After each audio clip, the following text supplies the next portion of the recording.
కేంద్రంలో 10 ఏళ్లు అధికారంలో ఉన్న ప్రధాని మోదీ నిజామాబాద్ రైతులను మోసం చేశారని, నిజామాబాద్కు స్మార్ట్ సిటీ తేలేదని, చెరుకు ఫ్యాక్టరీలు తెరిపించలేదని, చెరుకు రైతులకు మద్దతు ధర ఇవ్వలేదని రేవంత్ రెడ్డి మండిపడ్డారు. మళ్లీ గెలిపిస్తే ఇక్కడి ఎంపీ రాజ్యాంగాన్ని మారుస్తానంటున్నారు. బాబాసాహెబ్ అంబేద్కర్ రాసిన రాజ్యాంగాన్ని మారుస్తామన్న వారిని గద్దెదించాలి అని ఆయన ప్రజలకు పిలుపునిచ్చారు.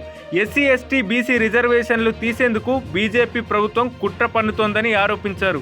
10 ఏళ్లకోసారి చేపట్టే జనాభా లెక్కలను 2021లో ఎందుకు చేపట్టలేదని, దేశవ్యాప్తంగా బీసీల కులగణనకు ఎందుకు అడ్డుకున్నారని ఆయన ప్రశ్నించారు. 10 ఏళ్ల నరేంద్ర మోడీ పాలనలో తెలంగాణ గాడిద గుడ్డు తప్ప ఇచ్చింది ఏమీ లేదన్నారు. విభజన చట్టంలో పొందుపరిచిన ఏ హామీలను నెరవేర్చలేదని, బీజేపీని గెలిపించాలా అని సీఎం ప్రశ్నించారు. గాడిద గుడ్డు ఇచ్చిన బీజేపీకి కర్రు కాల్చి వాత పెట్టాలని, రాష్ట్రంలో ఆ పార్టీని బొంద పెట్టాలని పిలుపునిచ్చారు. రాష్ట్రంలో బీసీ గణన చేపట్టి రిజర్వేషన్ పెంచే బాధ్యతను తమ ప్రభుత్వానికే ప్రకటించారు.